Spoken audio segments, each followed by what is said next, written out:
Grandfather Henry lived in a quiet neighborhood on the edge of town. His little blue house sat beneath a tall oak tree, its thick branches waving gently in the wind. The house was old, like him. The wooden porch creaked when you stepped on it. The mailbox leaned to the side, and the garden was full of wildflowers growing wherever they pleased. But Grandfather Henry liked it that way. He always said, "Let things grow where they're meant to. That's how life works best." Henry was a retired schoolteacher, known by everyone in the neighborhood as Mr. Henry. Children came by to listen to his stories. Neighbors waved when he sat on his porch, and the postman always left a few extra biscuits with the mail. Henry lived alone since his wife had passed, but he was never truly lonely. He had his books, his tea, his cat named Pancake, and the quiet peace of old age. But something strange was about to happen, something that would change his life in the most unexpected way. It was a rainy Tuesday night. The streets were dark, lit only by the flickering yellow lights of the street lamps. Thunder rumbled far, away like a slow drumbeat. Henry sat in his armchair, sipping hot chamomile tea, wrapped in a thick knitted blanket. Pancake curled up on his lap, purring like a tiny engine. He was reading a mystery novel, the kind with detectives and secrets, and he was just getting to the good part. Then crack! The sound came from the back of the house. Henry sat up straight, Pancake's ears perked up. The sound was sharp and loud, like glass breaking. Before we jump back in, tell me, where are you watching this video from below? And if this story touches you, make sure you're subscribed, because tomorrow's episode is extra special. Henry's heart jumped in his chest. "What was that?" he whispered. He stood up, slowly, careful not to spill his tea. The cup rattled as he placed it on the table. He picked up his cane from beside the chair. It was heavy and carved from strong wood. Not just for walking, it could be used for other things too, if needed. Henry moved quietly through the house. His slippers brushed the wooden floor as he walked. The rain tapped on the windows, hiding any small sounds. He reached the kitchen and stopped. The back door's glass was shattered and the door hung open. The cold night air flowed in like a silent whisper. "Who's there?" Henry called, out in a strong voice. There was no answer, only the wind, only the rain. Then he heard footsteps, wet shoes on the floor. Someone was inside. He took a deep breath. He wasn't afraid, not really. He had been through wars, storms, and the loss of loved ones. Fear didn't hold him like it used to. He moved through the hallway, past old photographs of his wife, his children, and his students. The footsteps grew louder. Someone was in the living room now, and there he was. A man stood near the fireplace, soaked from head to toe. He wore a black hoodie and jeans. A dark scarf covered the lower part of his face. His hands were gloved, and he held a crowbar in one of them. His eyes widened when he saw Henry. "You're not supposed to be here," the man muttered. Henry raised an eyebrow. "That's funny. I could say the same to you." The man looked confused. This isn't the Wilkins house?" "Wilkins," Henry said. "No, this is the Reynolds house. I've lived here for 50 years. There's no Wilkins on this street." The man lowered the crowbar a little. I must have gotten the address wrong. This isn't—" "Wait, you're not calling the cops?" Henry looked at him calmly. "Not yet. You haven't hurt me, and you seem confused more than dangerous. So I'm giving you a chance to explain before I do anything." The man blinked, as if this was not what he expected. "You're serious?" "I'm old, not foolish," Henry said. "Sit down. Tell me what you're doing here, and if you lie, I'll know." The man stared at him. The storm raged outside. The wind howled like a warning. But something in Henry's voice made the man pause. He lowered the crowbar completely and slowly sat down on the edge of the couch. "I didn't mean to come here," he said after a moment. "I thought this was the house of someone else, someone who owed a friend of mine. I wasn't planning to hurt anyone, just scare them a bit, take something if I had to." Henry nodded. "So a thief, but not a very good one, are you?" The man gave a small, nervous laugh. Yeah, guess not. What's your name? Henry asked. The man hesitated. Why should I tell you? Henry tapped his cane lightly on the floor. Because I asked kindly, and because it's rude to break into someone's home and not introduce yourself. Leo, my name's Leo. Well, Leo, I'm Henry. Would you like a cup of tea? Leo stared at him in disbelief. What?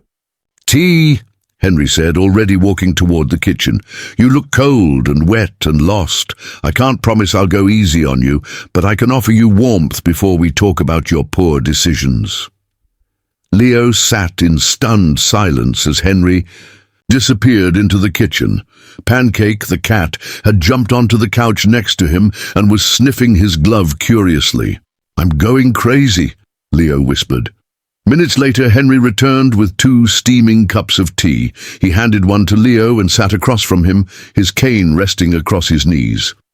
So, Henry said, you broke into my house by mistake. I should be angry, but something tells me you're not really a criminal. Leo shrugged, staring into the tea. I didn't have a choice. I needed money. For my sister, she's sick, hospital bills. I tried everything else. Nobody would help. I got desperate.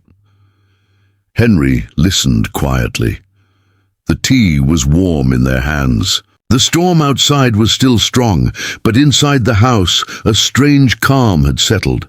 I'm not a good man, Leo said softly. But I'm not evil. I just made a mistake. A big one. Henry nodded slowly. We all make mistakes. The real question is what you do after. They sat in silence for a moment. Pancake jumped into Leo's lap and curled up there as if he'd known him forever. Leo smiled faintly. Your cat's braver than I am. He knows a good soul when he sees one, Henry said. And that was the start of something neither of them expected. The thief had entered the wrong house, but maybe, just maybe, it was the right house after all. The rain had stopped by morning, but the sky was still grey and heavy. Inside the warm little house, the smell of pancakes filled the air. Leo came down the stairs quietly, still unsure of where he was, or what would happen next. Henry stood at the stove, flipping pancakes on an old black pan. He didn't look surprised to see Leo. Good morning, he said. Leo rubbed his eyes. Morning, Henry motioned to the table. Sit down, eat. Leo did. The chair creaked under him as he sat, and for a moment he felt awkward in the silence. But then Henry placed a plate in front of him, 3 golden pancakes, a pat of butter melting slowly on top. You made these? Leo asked, surprised. Henry chuckled. Of course I did. I've lived alone long enough to learn how to feed myself. Leo poured syrup and took a bite. He didn't realize how hungry he was until then. He ate quickly, almost like someone might take it away if he didn't. Henry watched him quietly for a while before speaking. You said you did this for your sister. Leo looked up. He nodded slowly. Yeah, she's sick. Heart problem. Needs surgery. We don't have money. I tried everything, small jobs, asking for help. Nothing worked. Then someone said there was a rich old man in this neighborhood. I got the address wrong. Henry sighed. So you broke in? By mistake. Leo looked ashamed. Yeah, Henry stirred his coffee. I believe you. But I can't just let this slide, you understand that, right? Leo swallowed hard. I know. I don't expect anything. But, Henry continued, I'm not going to call the police either. Leo blinked. You're not. Henry shook his head. No, I've been thinking. You need help, and I have work that needs doing. This house, too old, too much for one man. You work here, I feed you, give you a place to stay. That's the deal. Leo stared at him, speechless. You'd let me stay here? If you're willing to earn it, Henry said firmly. Leo nodded. Yes, I will. Henry stood up. Good. Then we start with that back door. They went outside. The door Leo had broken in through was still cracked and crooked. Pieces of glass were in the grass, and the wood frame was splintered. Henry handed Leo some old tools. Do you know how to use these? Leo picked up a hammer and smiled faintly. My dad was a carpenter before he left. Henry didn't ask questions. He simply watched as Leo measured the broken frame and cut a new piece of wood. He worked slowly, but his hands were steady. The new boards didn't match the old door, but they were solid. The door closed again, tight and safe. "You've got good hands," Henry said. Leo looked at the door, pride on his face. "Thanks." Later that day, as they sat on the porch, an older woman walked by on the sidewalk. She wore a wide hat and held a small dog on a leash. "Henry?" she called out. "Is everything all right? I heard a noise last night." Henry waved. "All fine now, Miriam." Her eyes landed on Leo. "Who's that?" Henry smiled. "That's Leo. He's helping me out." Miriam looked skeptical. "Helping?" Henry nodded. "Yes, fixing things around the house." Miriam sniffed. "Well, all right then. You be careful, Henry." "I always am," Henry said kindly. As she walked away, Leo whispered, "She doesn't trust me." Henry smiled. "She doesn't trust anyone under 60. Leo chuckled. That night after dinner they sat together again. The house was quiet, except for the ticking of an old clock and the purring of Pancake, who was curled up at Leo's feet. "Why are you doing this?" Leo asked softly. "You don't know me." Henry looked into his tea. "You remind me of someone." Leo waited. "My son," Henry said finally. "James. He was like you. Good heart, made bad choices. He got into trouble, and one day he just left. I never saw him again." Leo didn't speak. He could feel the weight in Henry's words. "I couldn't help him," Henry continued, "but maybe I can help you." Leo looked down. "I don't want to mess this up." "You will," Henry said. "Everybody does. The question is, will you get back up?" Leo nodded slowly. "I want to." That's a start. The next few days were quiet but busy. Henry showed Leo how to trim the overgrown bushes in the front yard, how to repaint the old fence, and how to clean out the dusty shed. Leo worked hard. He didn't complain, even when his hands hurt or when the sun made his shirt stick to his back. Henry watched him closely, giving advice when needed but never hovering. They ate together every evening. Simple meals, soup, bread, sometimes just eggs and toast. Leo didn't care. It was the first time in a long while someone had made food for him. At night, Henry told stories about his younger days, his travels, his time in the army. Leo listened, asking questions, laughing at the funny parts, and sometimes falling quiet at the sad ones. One night, Henry brought out a small wooden box. "I want to show you something," he said. Inside were old photos. One was of a young man in army uniform. Another showed a boy about 10 years old, smiling shyly at the camera. "That's James," Henry said. Leo studied the photo. "He looks like someone who wanted to be good." Henry nodded. "He did." "What happened?" Henry looked out the window. The world pulled him in too fast. He didn't know how to fight back, and I didn't know how to reach him. Leo handed the photo back gently.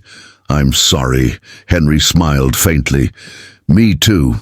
The next morning, Henry gave Leo a list. "Here's what still needs doing. You finish this, and I'll talk to a friend of mine. He runs a repair shop downtown. Might have a job for you." Leo looked at the paper. His eyes widened. "You'd do that?" "You've earned it," Henry said. "At least a shot." Leo grinned. "I won't let you down." "I know," Henry said. "Just take it slow, one nail at a time." That afternoon, Leo worked harder than ever. He cleaned the gutters, patched up the shed roof, even scrubbed the old porch swing. When he was done, the house looked like someone cared about it again. And maybe, Leo thought, someone cared about him too. That night, as the stars blinked overhead, Leo and Henry sat on the porch again. Pancake curled up between them. "I never thought I'd end up here," Leo said. Henry chuckled. "Neither did I." "Do you think people like me can change?" Henry looked at him. You're not the same person who walked through my door. That tells me everything." Leo leaned back and smiled. For the first time in a long time, he believed it too. The days passed quietly. The air turned warmer, and the smell of flowers started to fill the yard.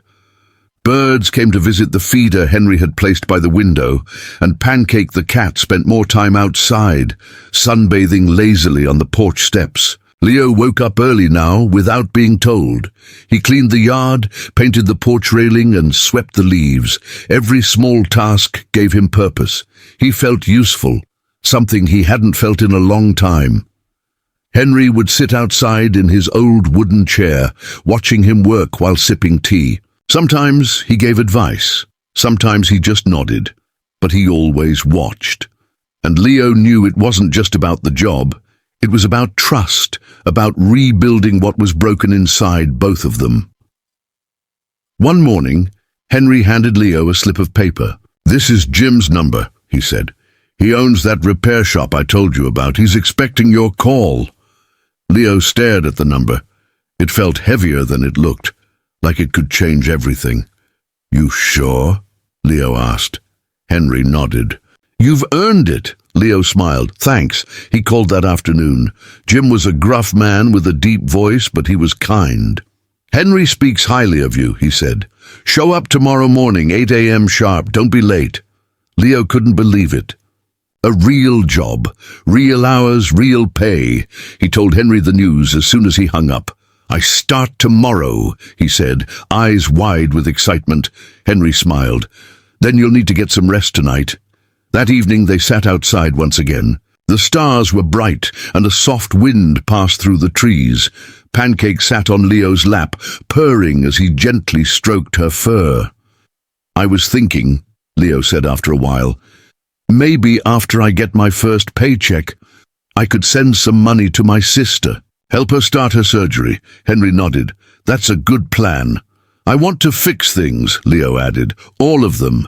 Henry looked at him kindly. "You're already on the way." They sat together in silence, both looking at the stars. Neither of them said it out loud, but they knew. This moment meant something. The next morning, Leo got up before sunrise. He cleaned himself up, wore a clean shirt Henry had given him, and tied his shoes tightly. He stood in front of the mirror and looked at himself for a long time. He didn't look like a thief anymore. He looked like someone trying to do better. Before he left, he made breakfast for both of them. Eggs, toast, and black coffee, just the way Henry liked it. "I'll be back by dinner," he said as he grabbed his backpack. Henry smiled and patted his shoulder. "Make us proud." Leo walked the 3 blocks to the repair shop. His heart beat fast. When he reached the door, he paused, took a deep breath, and stepped inside. Jim greeted him with a nod. "Grab those gloves. We've got work to do." Leo worked hard all day. He carried heavy boxes, helped fix broken shelves, and even replaced a rusted sink pipe. His back ached, his hands were sore, and his shirt was soaked with sweat, but he didn't stop. At the end of the day, Jim clapped him on the shoulder. "You're not bad, kid," he said. "Come back tomorrow." Leo smiled all the way home. When he reached Henry's porch, the old man was waiting with 2 mugs of tea. "You made it," Henry said. Leo sat down, tired but happy. "I did. And I'm going back tomorrow." Henry raised his mug. "To second chances?" Leo raised his too. "To second chances." That night, Leo slept deeply. No fear, no hunger, just peace.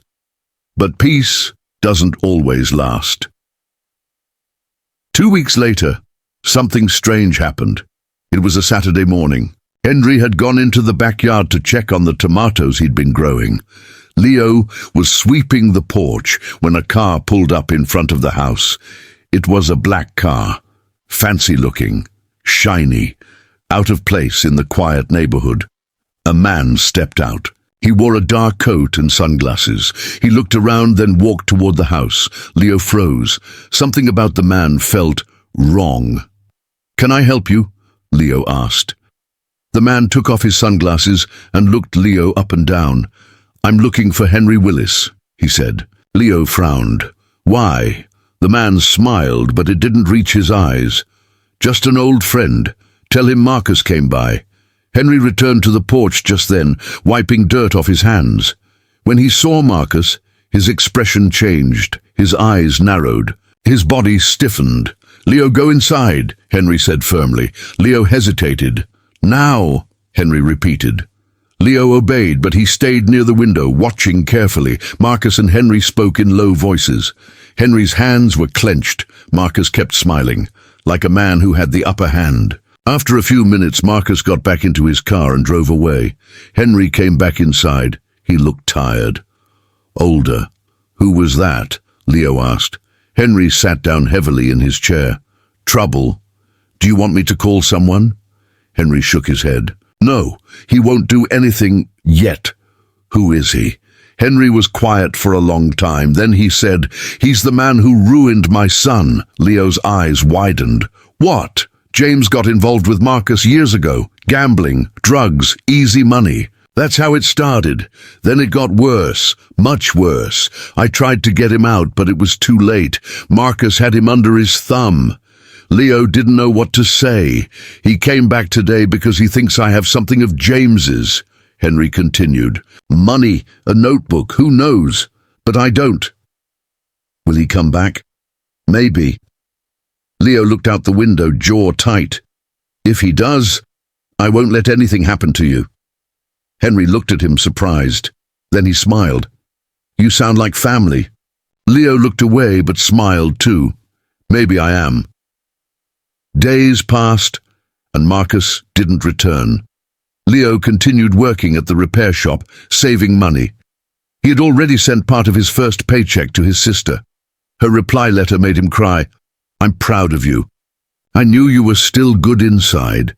Henry watched Leo grow more confident each day. He stood straighter, he spoke clearer, he smiled more. But late at night, when the wind was still, Henry would sometimes stare at the door, half expecting Marcus to return. And one night he did. It was after midnight when Leo heard the sound, glass breaking. He jumped up from bed and ran downstairs. Henry was already awake, standing at the front door with his cane in hand.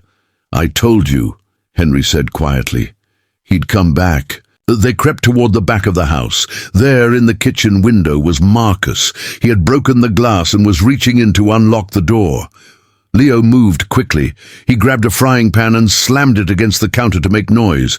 Marcus turned, startled.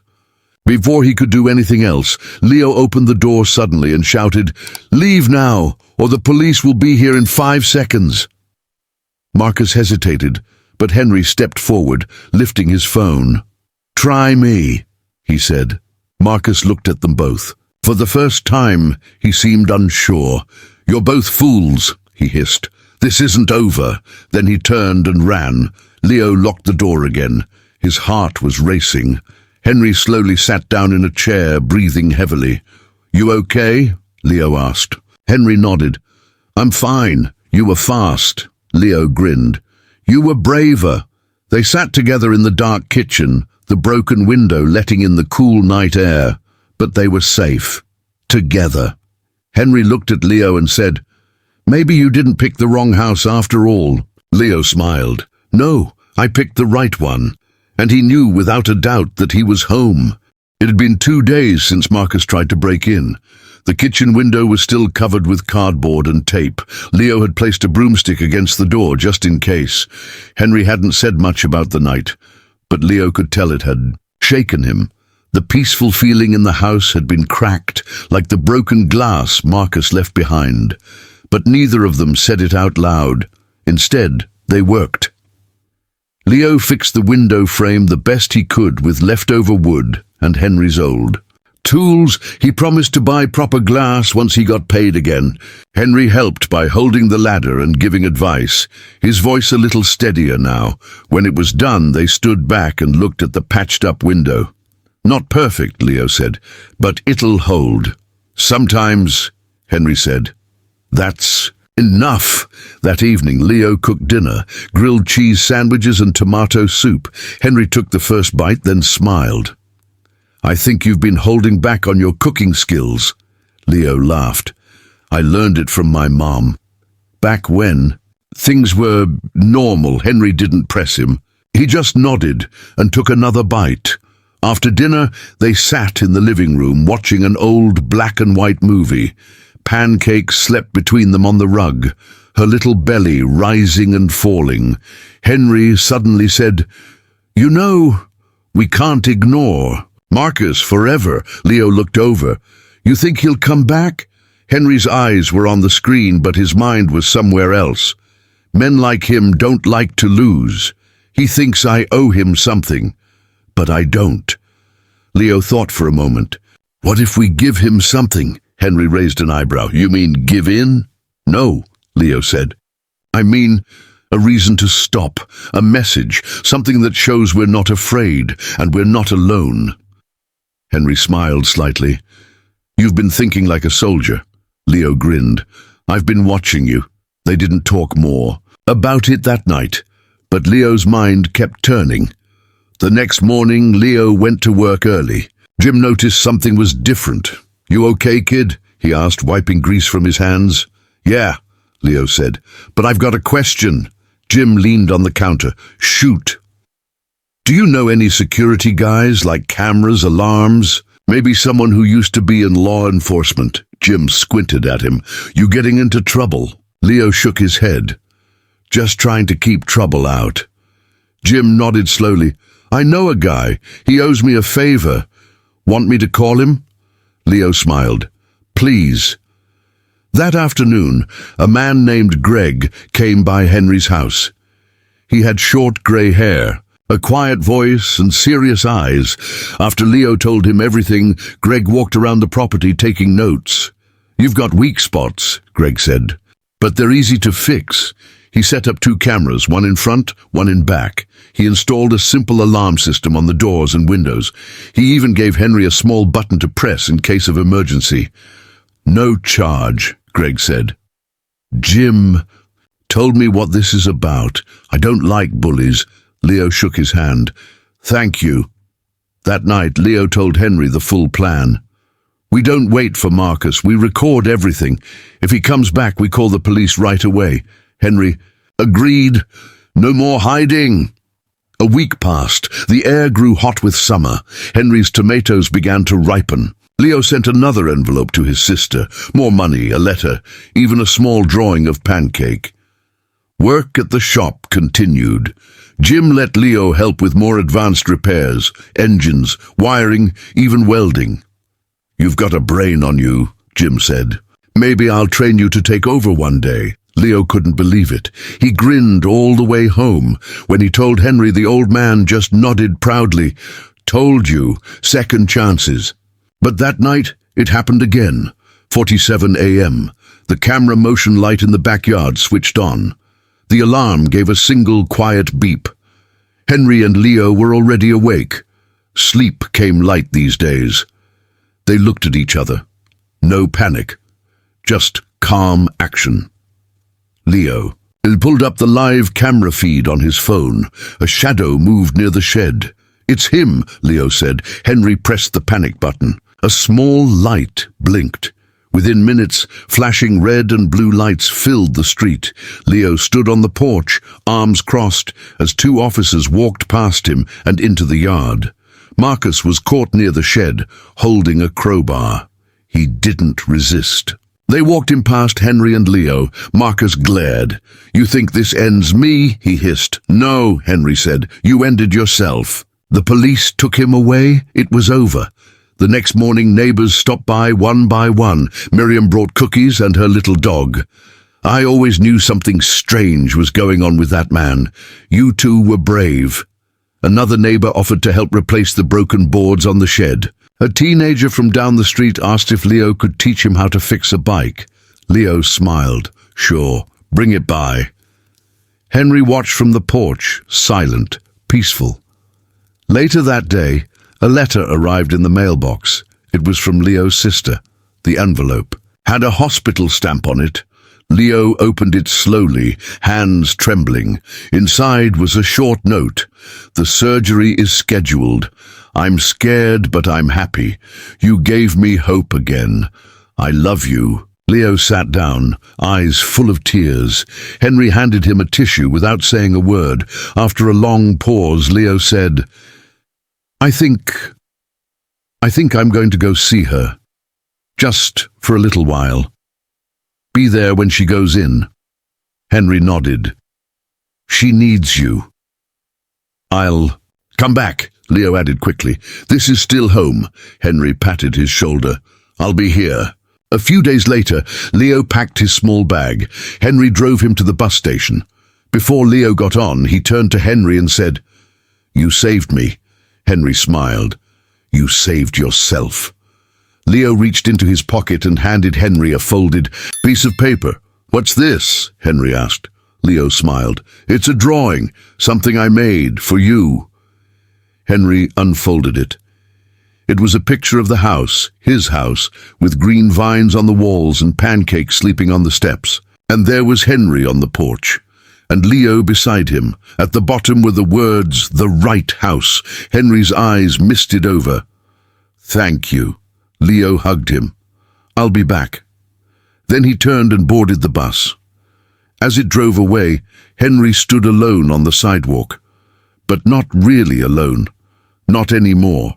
The sun rose over the small town like it always did, warming the rooftops and shining through the trees. But this morning felt different. Henry sat alone on the porch, a cup of tea in his hands. Pancake was curled up beside him, her soft fur rising and falling as she slept.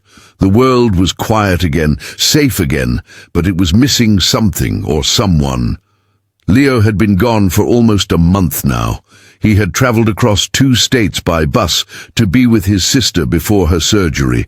Henry had gotten 2 letters and 1 phone call since Leo left. Each one made him smile and made him miss the boy even more. In the last call, Leo said the surgery went well. She's going to be okay, he had said, voice full of emotion. She told me she wants to come visit someday. She wants to meet you, Henry had laughed. Tell her to bring a strong stomach. I make a mean cabbage stew. Now every day, Henry checked the mailbox with hope. But for now he waited, and he remembered. The summer passed slowly. Henry kept himself busy. He just finished painting the porch railing. He fixed the gate that had been sticking. He even tried a new recipe, chili with cornbread, which turned out better than expected. Neighbors came by often now. Some just waved. Others stopped to chat. A few brought groceries or left flowers on the steps. Henry never asked for any of it. But he didn't mind. It felt nice. Sometimes he caught himself talking aloud when no one was there. Leo would have laughed at that, he said once when a squirrel stole a piece of bread from the bird feeder. He missed the boy's laughter, the way he asked questions, the way he fixed things not just with tools, but with kindness. Henry never thought he'd care for someone like that again, not since his son. But Leo had walked into his life by mistake and changed everything, even if it began with a broken lock and a flashlight in the dark. One morning in late September, the phone rang. Henry picked it up, expecting a call from Jim or the neighbor across the street.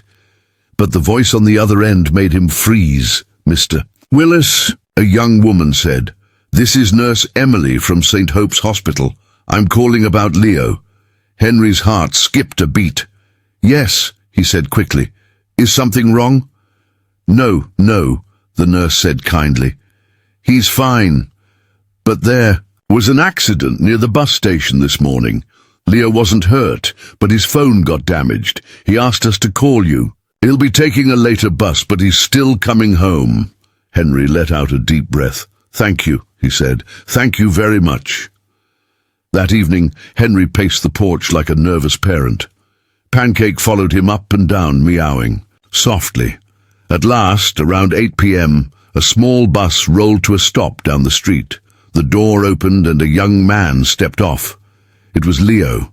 His backpack was worn, his shoes were dusty, and his eyes looked tired. But he smiled the moment he saw Henry. Henry stood frozen, his heart full. Leo walked quickly up the steps. I'm back, he said. Henry nodded. "You're late," Leo laughed. "Miss me?" Henry opened his arms and they hugged tightly. Pancake jumped up between them, meowing with joy. "Come on," Henry said. "There's soup on the stove." They went inside, and for the first time in weeks the house felt full again. Over dinner, Leo told stories about the hospital. He said his sister was healing well. She was even learning to walk without help again. "She really wants to meet you," Leo said. "She keeps asking what you're like," Henry chuckled. "Tell her I'm grumpy and don't like sharing my cookies." "I already told her that," Leo joked. They both laughed. Later that night, they sat outside under the stars. Leo looked up at the sky and said, "I thought a lot while I was gone." "About what?" "About what I want to do, who I want to be." Henry waited. "I want to finish school," Leo said. "I know I never got my diploma, but I want to fix that." Henry nodded slowly. "I think that's a good idea. And after that, maybe college, maybe trade school. I don't know yet, but I want to keep going." "You've come a long way," Henry said. Leo looked down. "You think I'll make it?" Henry smiled. "I think you already are." Fall turned the leaves golden. The wind grew cooler and the nights longer. Leo went back to working at the repair shop. Jim was happy to see him and gave him a raise. Leo started taking night classes at the community center too. Math, reading, even typing. Henry helped him study. Some evenings, Henry would fall asleep with a book on his chest while Leo worked quietly at the table nearby. One day, Leo came home with a big envelope in his hands. "What's that?" Henry asked. Leo opened it slowly and pulled out a certificate. "I passed my high school test," he said. Henry stood up, walked over, and hugged him without a word. One snowy day in December, they got a visitor. It was Leo's sister. Her name was Anna. She wore a thick coat, walked slowly with a cane, but smiled brightly the moment she saw them. "You must be Henry," she said, holding out her hand. Henry took it gently. "I've heard a lot about you." She looked around the small house. "This place, it's warm." "That's mostly the cat," Leo joked. Pancake meowed like she understood. They had dinner together. Chicken stew, hot bread, and apple pie. Anna told stories of growing up with Leo, and Henry told stories of his son when he was young. There was laughter, tears, and the quiet sound of healing. After dinner, Anna said, "You saved my brother." Henry shook his head. "No, he saved himself. He just needed a place to land." She looked at Leo and smiled. "You found the right place." Leo looked around the room. The porch, the old radio, the half-finished puzzle, Pancake purring at Anna's. Veet, it wasn't just a house anymore, it was home. That Christmas, the house glowed with warmth. They decorated a small tree. They made cookies. Neighbors dropped by with cards and songs. Leo gave Henry a gift, an old photo frame cleaned and polished, with a picture of the two of them and Pancake in the garden. Henry hung it in the hallway, right where the morning sun would shine on it. Leo got a gift too, a new tool set wrapped in newspaper. Inside was a note from Henry, "For building the life you deserve." One evening, as the snow fell softly outside, Leo sat by the window, writing in a notebook. Henry watched him for a while. "What are you writing?" he asked. "My story." Leo said, "How I broke in, but stayed for the right reasons." Henry smiled. Leo added one more sentence at the bottom of the page. "I thought I chose the wrong house, but the truth is, the right house chose me." They looked at each other, and nothing more needed to be said. The end.